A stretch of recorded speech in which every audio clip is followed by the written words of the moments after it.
El aparato renal o la vía urinaria, simplemente, chicos, vamos a hablar de los órganos y las estructuras anatómicas que conforman este sistema urinario, ¿no? Es fácil. Están los dos riñones, ¿no es cierto? Uno izquierdo, uno derecho. Luego tenemos los uréteres. ¿Recuerdan? Los uréteres, que son más o menos unos conductos que tienen más o menos de 20 a 22 centímetros. Luego de los uréteres está la vejiga, ¿no es cierto? La vejiga urinaria, que es la parte receptora, y luego de la vejiga tenemos a la uretra. Principalmente de eso es lo que vamos a hablar hoy día, ¿no? Entonces vamos a hablar de riñones, uréteres, vejiga, uretra. Obviamente vamos a mencionar por ahí algunas glándulas anexas al aparato urinario, específicamente hablando del sexo masculino, donde se menciona la próstata, partes de la uretra, ¿no? Tenemos a la próstata y a las porciones del uretra, ¿ya? Eso es lo que vamos a mencionar, ¿ok? Entonces no es mucha flaca ya, mira. Ya, entonces, importante, ¿no? El sistema urinario, el sistema urinario.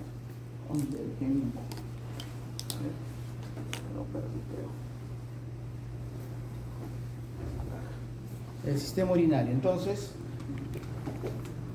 como ustedes pueden ver en la imagen, ahí está, el sistema urinario entonces es el conjunto de órganos que participan en la formación y evacuación de orina. Importante, ¿no? Parece que fuera algo muy sencillo este párrafo, lo que dice, participa en la formación, porque la orina se va a formar ¿dónde? ¿Dónde se forma? ¿En qué parte? ¿En dónde? Ya, o sea, en los riñones, ¿no es cierto? Específicamente en las nefronas, vamos a ver, ¿ya? En las nefronas, ¿no? Y la evacuación de la orina, ¿por qué? Porque una vez que se forma la orina en los riñones, esta orina obviamente va a tener que ser trasladada hacia el exterior, ¿no? ¿Por qué? Porque si nosotros no urinamos, ¿qué pasaría en nuestro organismo? ¿Qué eliminamos en la orina? Desechos, urea, ¿sí o no? ¿Qué más? Desechos de la descomposición de los alimentos, etcétera, ¿no? Entonces, si nosotros no elimináramos la orina, nuestro organismo se va a intoxicar, pues, ¿no? Vamos a entrar en un problema. Ustedes recordarán que hay pacientes que necesitan la famosa diálisis, ¿no? Diálisis. ¿Por qué? Porque su riñón ya no funciona. Entonces, ¿qué ocurre, muchachos, cuando en estos pacientes que su riñón ya no pueden formar orina, no pueden eliminar orina también? Entonces, ¿qué pasa? Hay un sistema que se conoce como diálisis, ¿no? ¿Qué ocurre? Hay una máquina en la que se conecta al paciente, la sangre del paciente se va a la máquina hace las veces de riñón y luego entra la sangre purificada, ¿no? Eso es lo que ocurre, ¿no es cierto? Entonces, imagínese un paciente dializado, un paciente que recibe diálisis 3 veces por semana, ¿no? Es totalmente agotador para el paciente, agotador para la familia y también mucho dinero para el Estado, ¿no? Es bastante complicado. Lamentablemente en nuestro país la política de donación de órganos está en pañales todavía, ¿no? Hay muchos pacientes renales con insuficiencia renal terminal esperando por un riñón para que puedan ser trasplantados. Lamentablemente no es muy frecuente, ¿no? ¿Por qué? Porque los donantes son muy pocos, ¿ok? Entonces está constituido por dos riñones, ¿no? Dos riñones, ¿no? Órganos densos, que son los productores de orina, de los cuales salen unas sendas, que son las pelvis renales, ¿no? Aquí pueden ver, estos son los riñones, y esto de acá es la pelvis renal. La parte más ancha es la pelvis renal, muchachos, ¿ya? Esta es la pelvis renal. Luego la pelvis renal se continúa con los uréteres, ¿no? Entonces ahí tienen sendas pelvis, ancho conducto excretor, que al estrecharse se denomina uréter. A través de ambos uréteres la orina alcanza la vejiga, ¿no es cierto? Donde se acumula. Finalmente, a través del conducto uretral o de la uretra es la orina sale hacia el exterior, ¿no? A través del meato urinario. Muy bien, eso es en resumen de lo que vamos a hablar del sistema urinario, ¿ya? Del sistema urinario. Muy bien. Entonces, los riñones filtran la sangre, obviamente, y producen orina, que varía en cantidad y composición, obviamente, ¿no? Hay personas que orinan más y hay personas que orinan menos, ¿sí o no? Orinarás más si consumes más agua, orinarás menos si no consumes mucha agua, mucho líquido. ¿Cuánto debe consumir? ¿Qué tal? Diga. Acuérdense, la composición y el volumen están de acuerdo a, ¿no? Si ustedes consumen más líquido, obviamente orinarán más. Y la composición también va a variar de acuerdo a la dieta, ¿no? Ustedes ingieren. Por ejemplo, no será igual una orina de aquel paciente o de aquella persona que es vegetariano a una persona que consume mucha proteína, ¿no? Entonces, la composición es diferente, el pH va también a cambiar, ¿no? Entonces, no se olviden que la función principal de los riñones es la homeostasis, diferente de hematosis, ¿no? Hematosis es una cosa, homeostasis es otra cosa, por si acaso. Después no digan que no digo. Concretamente, entonces, los riñones regulan el volumen de agua, la concentración iónica y la acidez, es decir, el pH, ¿no? Muy bien. Además, regulan la presión arterial, eliminan residuos, o sea, sustancias tóxicas, producen hormonas. ¿Qué hormona produce el riñón? Renina. ¿Ah? Y participan en el mantenimiento de la glucosa en los estados de ayuno. Renina. Renina, angiotensina, aldosterona, ¿no? La renina. ¿Por qué te ríes? Sistema renina, angiotensina, aldosterona. La renina que viene del riñón.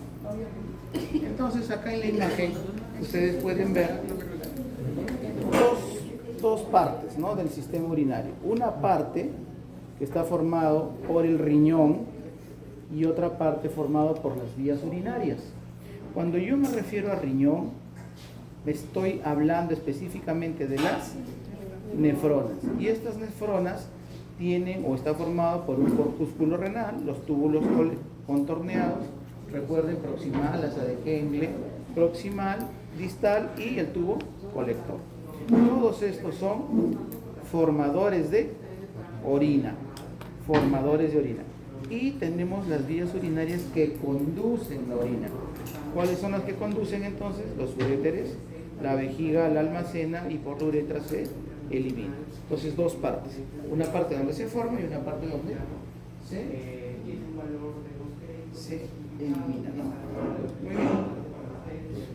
Vamos a avanzar, chicos, acá. Entonces, importantísimo esta diapositiva, ya que lo recuerden. Entonces, los riñones están situados en el abdomen, son órganos retroperitoneales, ¿no? Están a ambos lados de la región dorso-lumbar, ¿no?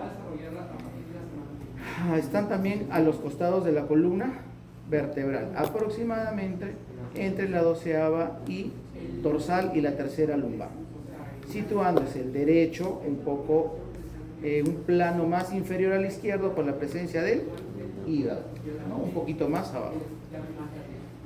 Recuerden esto, la cara posterior de cada riñón, la cara posterior, entonces recuerden, el riñón está acá, ¿no? Es el riñón, un riñón aquí y otro riñón. Entonces, la cara posterior, estamos hablando de la parte posterior, de esta parte. La cara posterior del riñón se relaciona con unos músculos que es muy importante recordar. ¿Qué músculos son? Esos son el músculo psoas mayor, el cuadrado de los lomos y el transverso del abdomen. ¿Ok? Entonces, la cara posterior de los riñones está en relación con los músculos psoas mayor, cuadrado de los lomos y transverso del abdomen. Cuando nosotros buscamos en un paciente lo que se conoce como PPL o puñopercusión lumbar, que es cuando el paciente tiene todo, me duele mi cintura, me arden los pies, me duelen los talones, tengo dificultad para orinar. y me duele la cintura, ¿no? Entonces uno va y hace el golpecito acá, en esta zona, ¿no? Con la parte cubital de la mano, ¿no? Hace esto. Y cuando tú haces esto, el paciente le duele y acusa dolor, se llama PPL positivo. ¿Qué significa? Que probablemente hay un proceso inflamatorio o infeccioso del riñón. Entonces, indirectamente estamos tocando la parte posterior del riñón, pues, ¿no? Se estoy diciendo, nosotros le damos acá, y estamos dando a quién, al transverso, al cuadrado de los lomos, ¿no? Entonces, indirectamente podemos como que tocar la parte posterior del riñón. Ya se llama PPL positivo. Cuando duele poquito es una cruz, cuando duele más o menos 2 cruces, y cuando duele muchísimo es 3 cruces, ¿no? 3 cruces de dolor, 3 sobre 3 cruces, ¿no? Eso se llama PPL positivo. En la literatura francesa se llama Giordano positivo también, por si acaso, les menciono, es lo mismo. PPL positivo o Giordano positivo es lo mismo, ¿ya? Muy bien. Entonces, importante que sepan y recuerden, el riñón derecho siempre se relaciona con otras estructuras anatómicas, ¿no? ¿Cuáles, por ejemplo? El riñón derecho se relaciona con, ojo, la vena cava inferior, la segunda porción del duodeno, el hígado y el ángulo hepático del colon, es decir, con el hígado y el ángulo hepático del colon a través del peritoneo, ¿no? A través del importante, ¿ya? Entonces, en otras palabras, ¿con quién se relaciona el riñón derecho? Se relaciona con la vena cava inferior, la segunda porción del duodeno y a través del peritoneo con el hígado y el ángulo hepático del colon. ¿Sí? Mejor, más entendido. ¿Sí? Correcto. Pregunta de examen, ¿no? ¿Y el riñón izquierdo?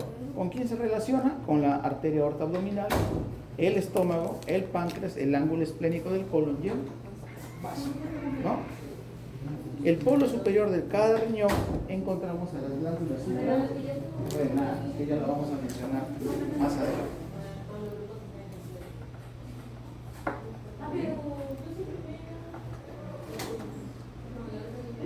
Entonces, se considera vías urinarias intrarrenales ¿a quiénes? A las cálices menores, cálices mayores y pelvis renal. Es decir, acá están las cálices menores, luego las mayores y el ensanchamiento que es conocido como pelvis renal. Pelvis renal, ¿ok? Creo que en el otro dibujo lo vimos mejor, ¿no? Esta parte de acá sería la pelvis, chicos, acá. La parte más anchita. Bueno, en realidad, en esta imagen se vería mejor. A ver, aquí. Esta es la pelvis renal. ¿No? Acá están las cálices menores, las mayores, luego se continúa con la pelvis renal y luego se continúa con el uretra. Con el uretra. Muy bien. ¿Y a quiénes se considera vías urinarias extrarrenales? Fácil. Los uréteres, que son estos, la vejiga, ¿no? Y la uretra, tanto femenina como masculina, ¿no? Tienen sus características propias. Ahí podemos distinguir, ¿no? La pelvis renal, el uréter en el varón, miren, acá está la vejiga, ¿no? La vejiga. También hablamos de una glándula accesoria que es la próstata, ¿no? La vesícula seminal, que está por acá, la vesícula seminal, miren, esto, chicos, es el uréter. Miren, el uréter llega a la vejiga y luego se continúa con la uretra, la uretra. Obviamente en el varón la uretra es más grande, ¿no? Más o menos de 15 a 18 centímetros, ¿no? La uretra. En la mujer es más pequeñita. Por eso es que en la mujer es más proclive o propensa a las infecciones urinarias recurrentes, ¿no? Muy bien, entonces, esa es la diferencia entre el aparato urogenital masculino y femenino. Acá tenemos el útero, ¿no? Miren, el útero que está delante de ¿quién? De la vejiga, ¿no? Delante de la vejiga, o no, o detrás. Detrás, chicos. Miren, este es el útero y esta es la vejiga, ¿no? Entonces este es el labio mayor, el labio menor y este es la vagina. ¿Ok? Entonces el útero está en relación con la vejiga posterior. ¿Ya?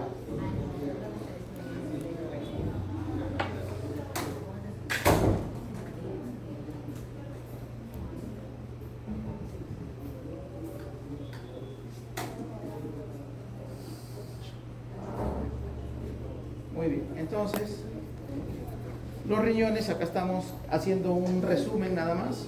Ya hemos dicho que los riñones están situados a ambos lados, que son retroperitoneales, los uretes que más o menos miden 25 centímetros de longitud, la vejiga que es un órgano hueco revestido interiormente por mucosa, ¿no? Y tiene un músculo muy importante que ayuda a la evacuación de la orina. ¿Cómo se llama? El músculo. ¿Cómo se llama el músculo? Que tiene la vejiga y que obviamente va a hacer que se comprima la vejiga, la musculatura de la vejiga para eliminar la orina. ¿Cómo se llama eso? ¿Ah? ¿Cuál? Músculo detrusor. Músculo detrusor. D-E-T-R-U-S-O-R. Detrusor. Músculo detrusor, ¿no? ¿Qué cantidad de orina debe haber en la vejiga para que se produzca el reflejo de micción? Una cosa es reflejo de micción, ¿eh? Y otra cosa es ya un ratito, chicos. El músculo dijimos que se llama detrusor.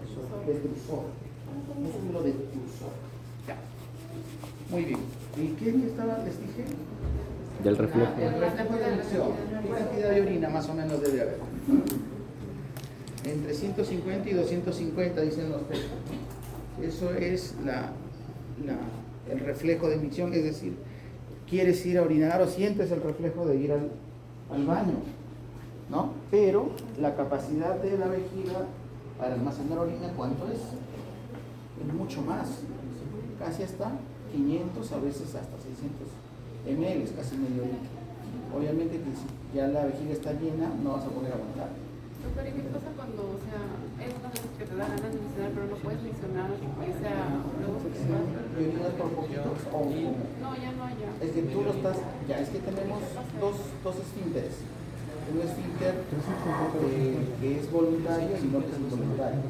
Entonces, el involuntario, el esfínter que es interno de la vejiga, cuando ya está llena la orina, la vejiga está llena de orina, ese esfínter se abre solito, o sea, no lo puedes controlar, se abre. Entonces empieza a salir orina, pero nosotros tenemos un esfínter que si lo podemos, dices, aguanta, pues uno dice, ajusta. Entonces, ajusta. Entonces, tú haces, ¿qué haces? Compresión de ese esfínter. Tú agarras y aguantas, ¿sí o no? Entonces, pero ya el interior ya se abrió, ¿no? Pero con el otro nosotros podemos controlar. Entonces, controlas un rato, no sé, te pones a conversar y ya se te pasó. Entonces, ese es el reflejo de micción, quiere decir que tienes entre 150 a 200 cc de orina. Pero si tuvieras 500, si tuvieras más, ya no vas a poder aguantar, tienes que sí o sí ir al baño. Puede controlar el esfínter externo, pero el interno no. Entonces, a veces uno ya quiere orinar. Ahora, hay incontinencia urinaria, ¿recuerdan? Las personas que no pueden aguantarse la orina, por ejemplo, las personas, las gestantes que han tenido muchos hijos, ¿no? Hay una flacidez de los músculos pélvicos, no pueden controlar. Entonces, evacúan. O están con, por ejemplo, con 200 cc de orina y tosen, ¿cómo se les hace? ¿No? O se ríen, se les sale la orina. ¿No? Entonces, No, yo cuando ya esté mayor. Silencio. No, pero el ejemplo que hizo ayer el doctor de Giso. Muy bien, entonces, vamos a avanzar. A ver, aquí estamos hablando de el retroperitoneo, ¿no? Pero antes, aquí quiero que vean los riñones. Miren, esta es la vena cava, miren, esta es la aorta, ¿no? Estos son los uréteres. Que son los riñones, obviamente tiene una cara interna, externa, ¿no? Un polo superior, inferior, ya lo vamos a ver, ¿ya? Entonces esas son las relaciones que tiene el riñón, ya lo habíamos visto también. Entonces, hablando de los uréteres, ¿no? El retroperitoneo tiene tres regiones: la región media, la región lateral y la otra es la suprarrenal, pero no se ve muy bien ahí, ¿no?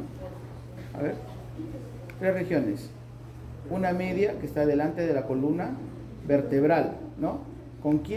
¿Qué estructuras anatómicas tenemos ahí? Vasos como la aorta, la cava inferior, cadenas linfáticas, ¿no? Acá están cadenas linfáticas, ¿no? Acá.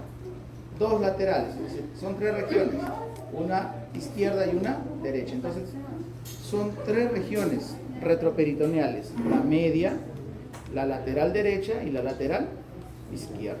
¿Ok? Esas son las regiones retroperitoneales.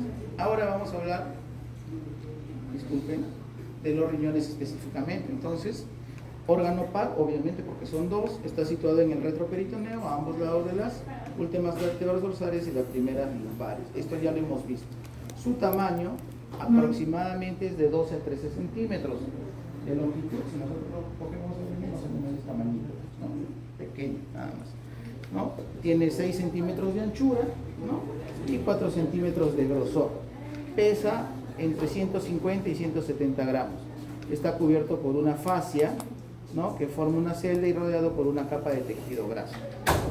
Pregunta, examen, ¿cómo se llama la capa que rodea el riñón? ¿Cómo se llama la fascia? La fascia renal. Tiene otro nombre también, está bien. Gerota. Muy bien. Entonces miren, aquí tenemos un riñón, acá tenemos otro riñón. Entonces cuando yo decía ¿cuál es la pelvis? Miren, acá está clarito la pelvis, chicos. Miren, esta es la pelvis, ¿no? La parte más ancha, ¿no? Luego se hace más delgadito. Esta es la vena cava, esta es la arteria renal. Entonces, esta pelvis se va a formar por la confluencia ¿de quién?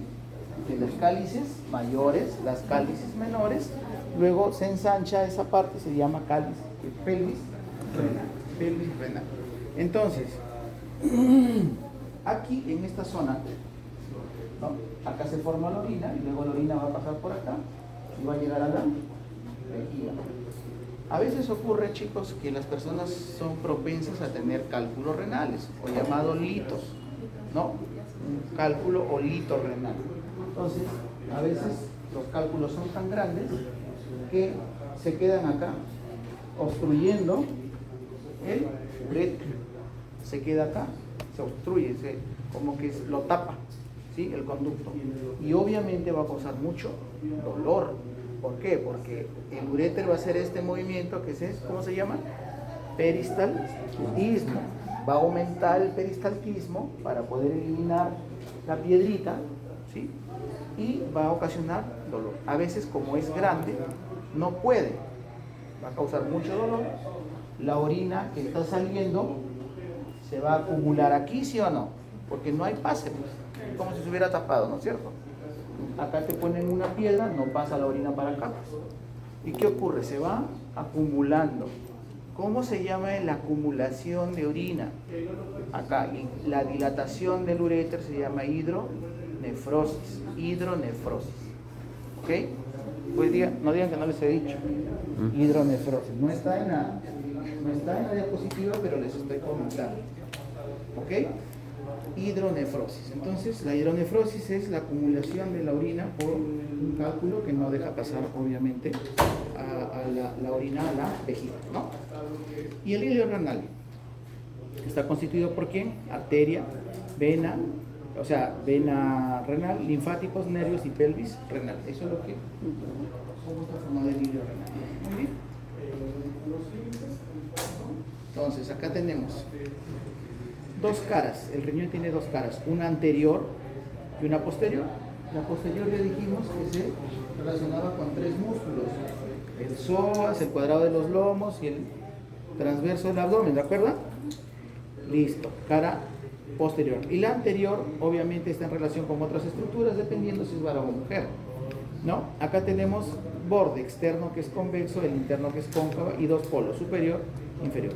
Cuando digo externo, convexo quiere decir curva, con curva.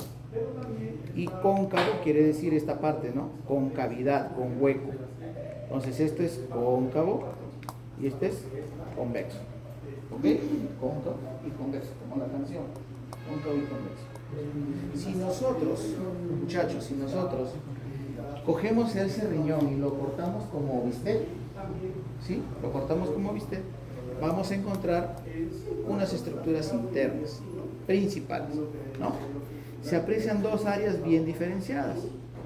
Una, la más externa, que es pálida y mide 1 centímetro de grosor, denominada zona cortical, y otra más interna, o también se llama medular, en la que encontramos varias estructuras. ¿Qué estructuras encontramos entonces en la zona cortical, chicos? ¿Ya? ¿Qué encontramos? Y otra más interna, médula. Entonces, en la zona cortical, ¿cuánto mide? 1 centímetro, la zona cortical. Es pálida y se denomina zona cortical.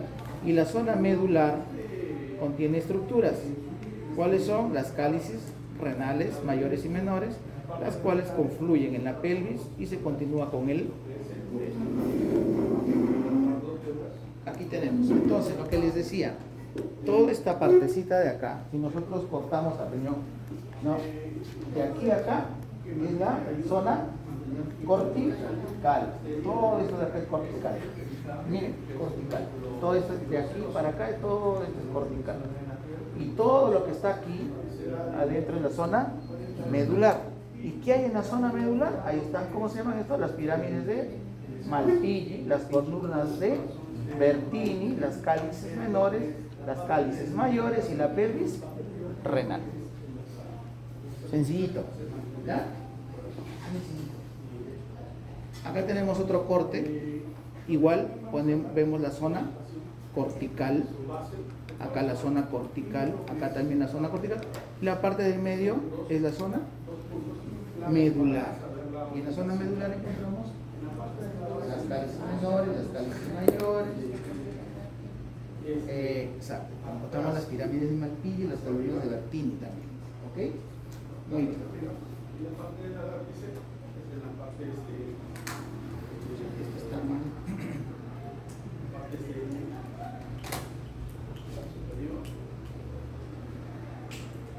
Vamos a hablar de la irrigación del riñón. La irrigación del riñón, muchachos. La irrigación del riñón. Miren, tenemos a la arteria renal y sus ramificaciones. Aquí tenemos la arteria renal principal. Luego tenemos acá una que es la arteria segmentaria superior y la arteria segmentaria inferior. Arteria segmentaria superior y arteria segmentaria inferior. Luego tenemos por acá las arterias arqueadas, ¿no? Las arqueadas. Y antes de las arqueadas tenemos a las interlobulares. Muy bien. Eso es, en resumen, la irrigación del riñón. Y lo vamos a mencionar en la siguiente diapositiva para que ustedes puedan ver. Entonces, la vascularización renal es muy importante ya que recibe el 25% del gasto cardíaco. De la aorta, entonces, de la aorta, nacen las arterias renales, hemos dicho, ¿no? Para cada uno de los riñones. Una vez que llegan al ilio, se dividen dando lugar a las arterias segmentarias. Hemos dicho, ¿no? Hace ratito lo hemos mencionado, segmentaria superior, listo. Cada una de ellas se encarga de irrigar un segmento del riñón, por eso se llama segmentaria. Las arterias segmentarias se dividen en las interlobulares, que ascienden por los márgenes de las pirámides medulares, ¿no? Y toman el nombre de arteria arcuata al llegar a la base. Es decir, cuando llegan acá, a la base, miren, esta es la base. Por eso se llama arqueada o arcuata. ¿Por qué? Porque llegan a la base ¿de quién? De la pirámide, ¿no? Miren, por eso se llama arcuata o arqueada. ¿Ok, chicos? Muy bien. De las arcuatas se van a ramificar en más arterias más chiquititas, ¿no? Entonces, de las arcuatas surgen las arterias interlobulares. La otra era exlobulares, exacto. Y estas interlobulares, que en ramificaciones sucesivas originan las arteriolas glomerulares, ¿no? Ahí termina. Del glomérulo salen las arteriolas eferentes, forman ramificaciones que descienden verticalmente hasta diferentes profundidades de la pirámide medular para ascender nuevamente ya en forma de capilares venosos. Ahí es donde ya se va a transformar en capilares arteriales y capilares venosos. ¿Ya? Muy bien. Ahí tenemos una imagen. Arteria renal, arteriola eferente, glomérulo donde filtran, ¿no? Etcétera, etcétera. Aquí tenemos una figura donde vemos toda la irrigación del riñón, ¿no? La parte más roja es la sangre arterial, ¿no? Y la que se ve más oscura es la sangre venosa. La nefrona. La nefrona es la unidad funcional del riñón. ¿Cómo está compuesta la nefrona? Por un glomérulo, la cápsula de Bowman y los túbulos contorneados. ¿Qué túbulos contorneados? Proximal, asa de Henle, distal y tubo colector. Facilito. ¿Cuántos tipos de nefronas tenemos? Dos. Las superficiales y las yuxta. Muy bien. Muy bien. Entonces, la unidad funcional del riñón, aproximadamente ¿cuántas nefronas hay? 1.200.000 unidades en cada riñón, ¿no? Se compone de glomérulo, la cápsula de Bowman y el sistema tubular, que lo acabamos de mencionar.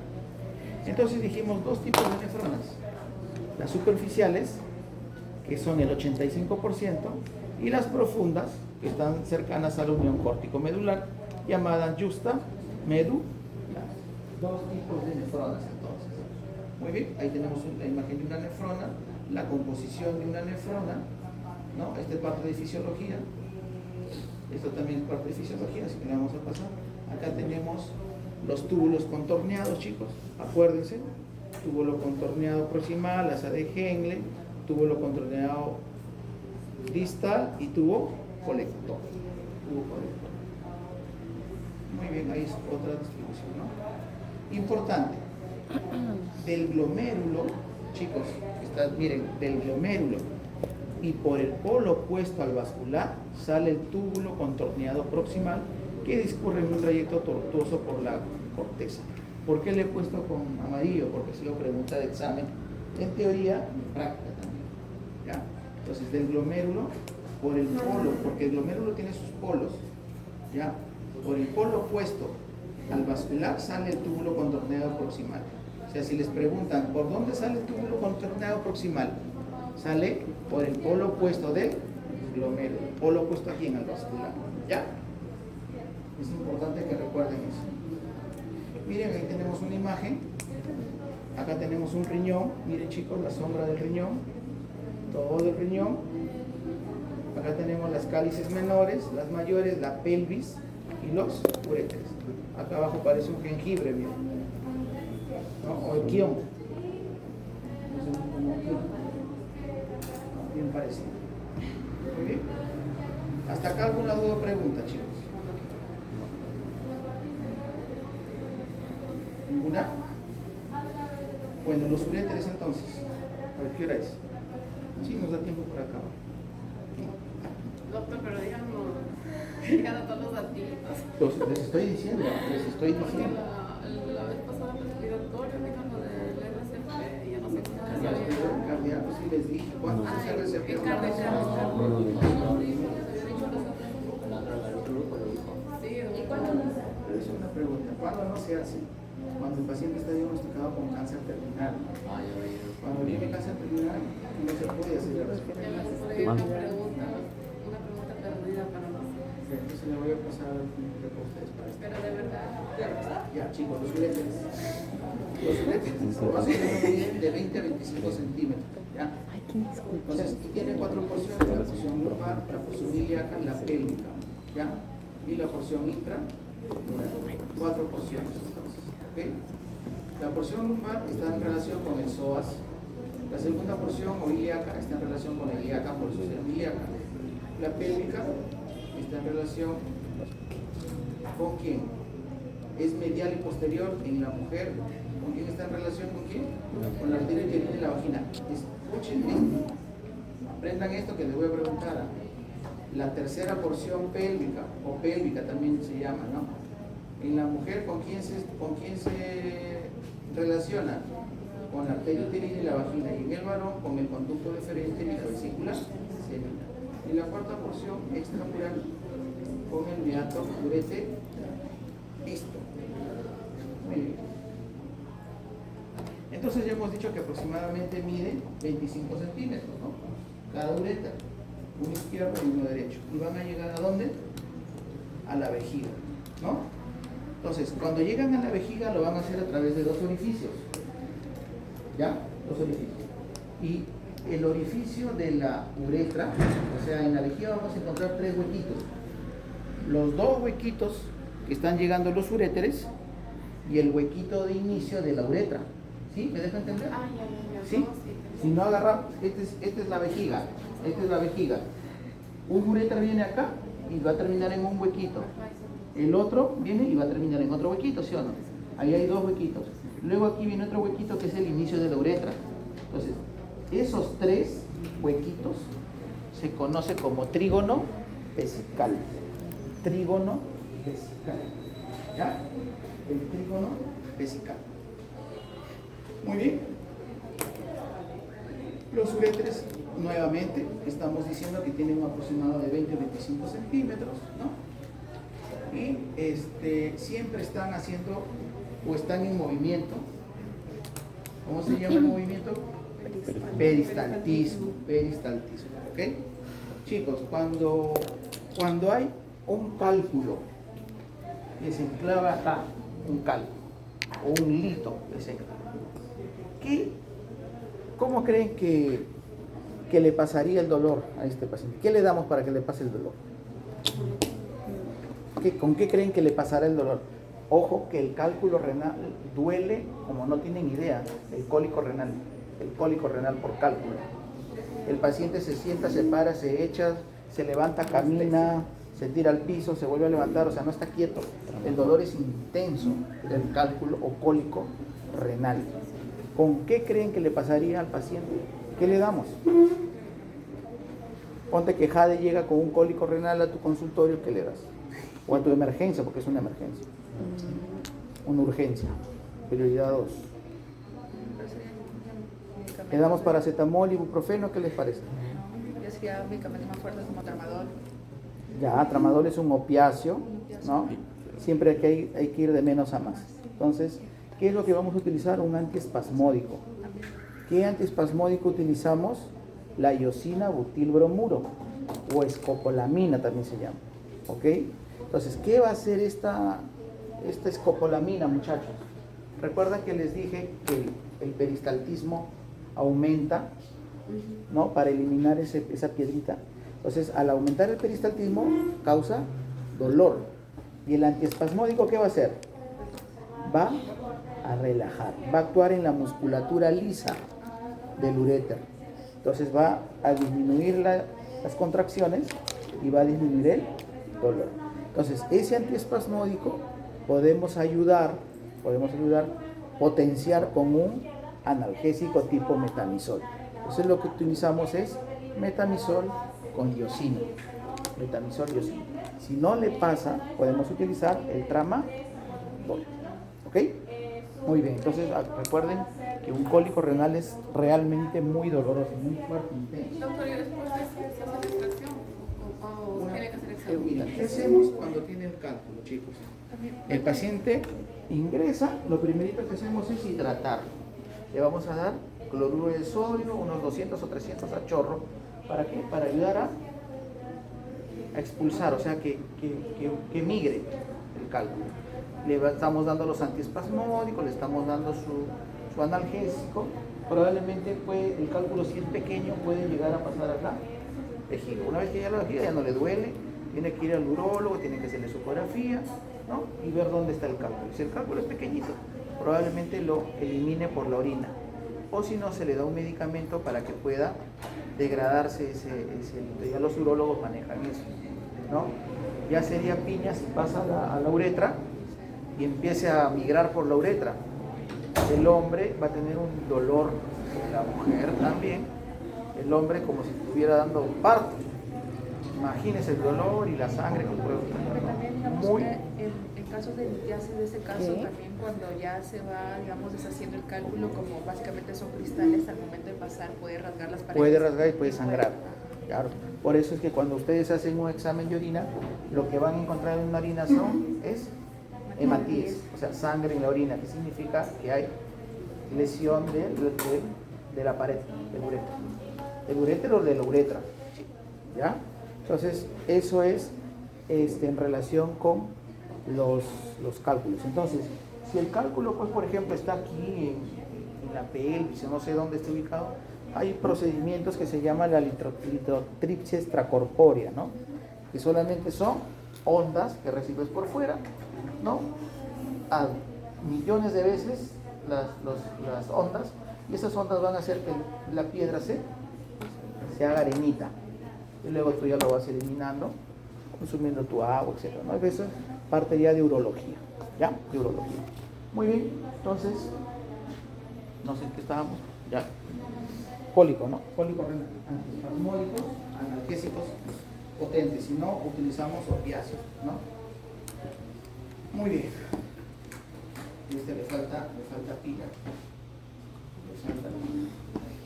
Bueno, esa es la estructura ya, espérense chicos, los uréteres, pues hemos hecho 25 centímetros, ahí está, y aquí está, ¿quién irriga los uréteres?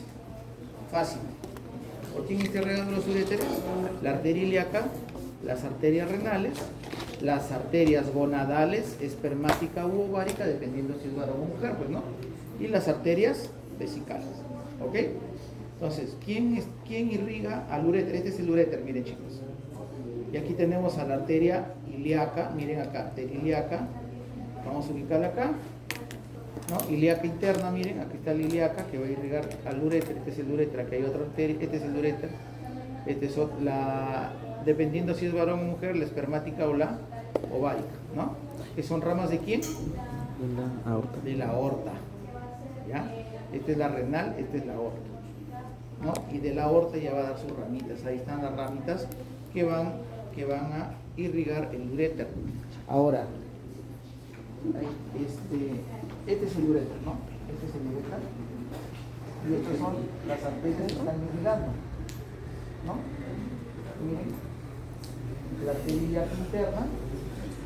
Este es el uréter. Y esto se continúa por acá. A veces, en esta parte de acá, cuando hay cirugías de emergencia, cuando no son programadas, sino entra el paciente de emergencia, ¿no? Por un accidente, qué sé yo, a veces se lesiona el uréter. Por ejemplo, ¿a qué me refiero? Por ejemplo, está sangrando mucho la arteria ilíaca interna. Entonces el cirujano entra y a veces clampa, ¿no? Y también clampa el uréter. En vez de clampar solamente la arteria ilíaca, también clampa el uréter. Y a veces incluso hasta se pone un punto. Póngase que haya sido un accidente de tránsito, ¿no?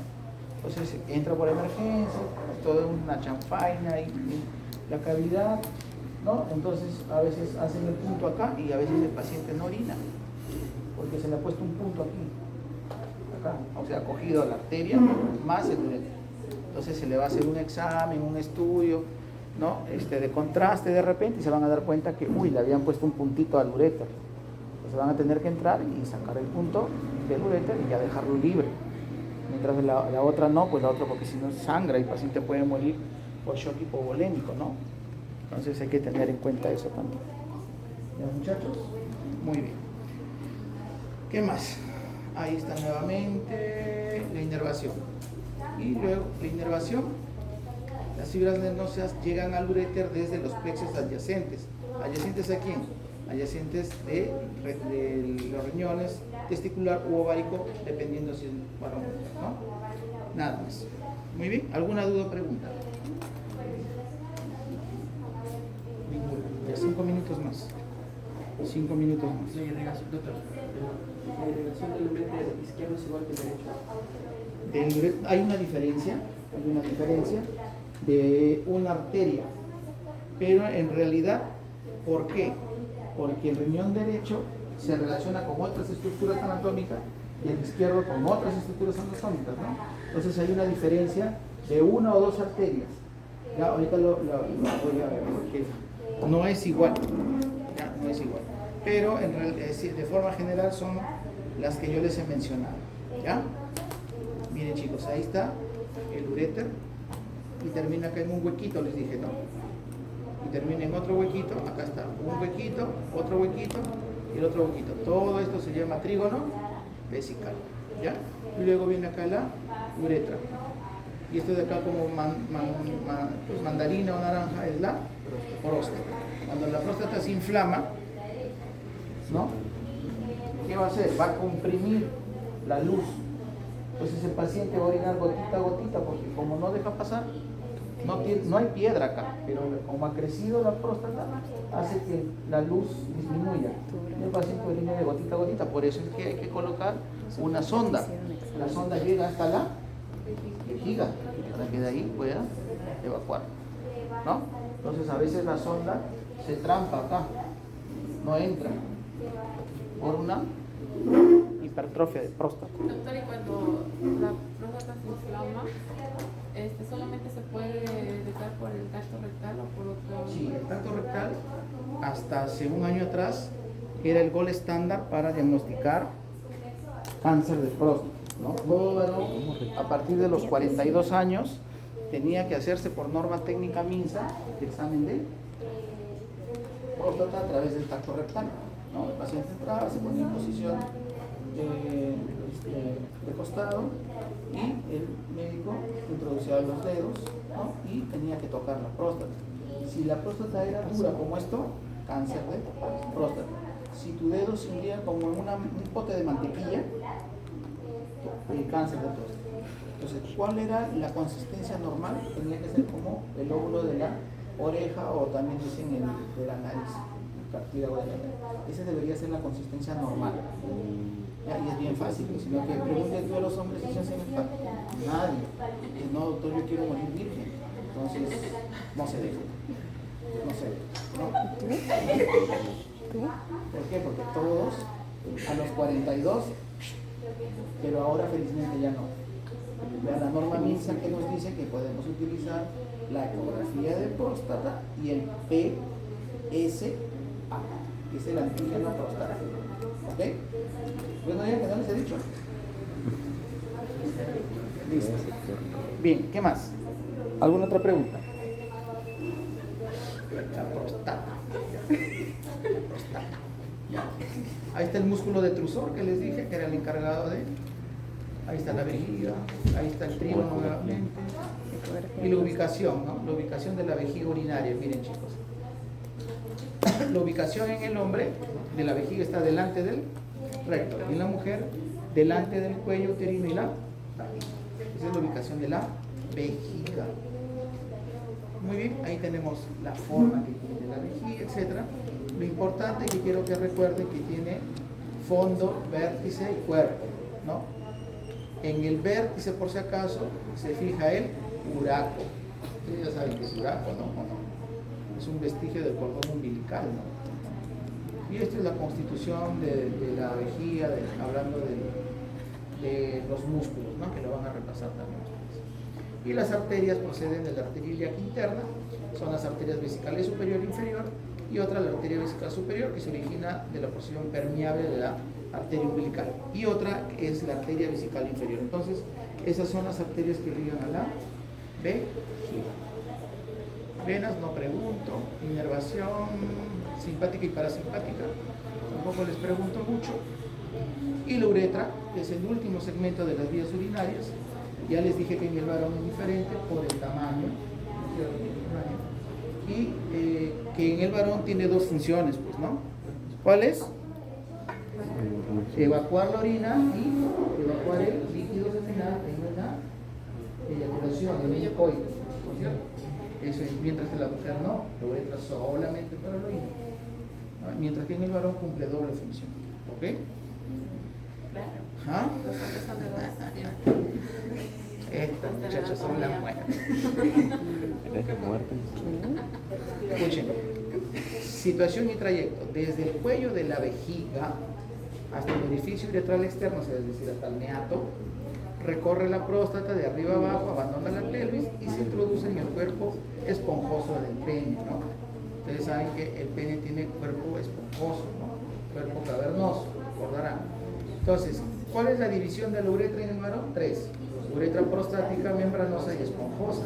En otros textos van a ver preprostática. Ya, preprostática, prostática. Ahí está.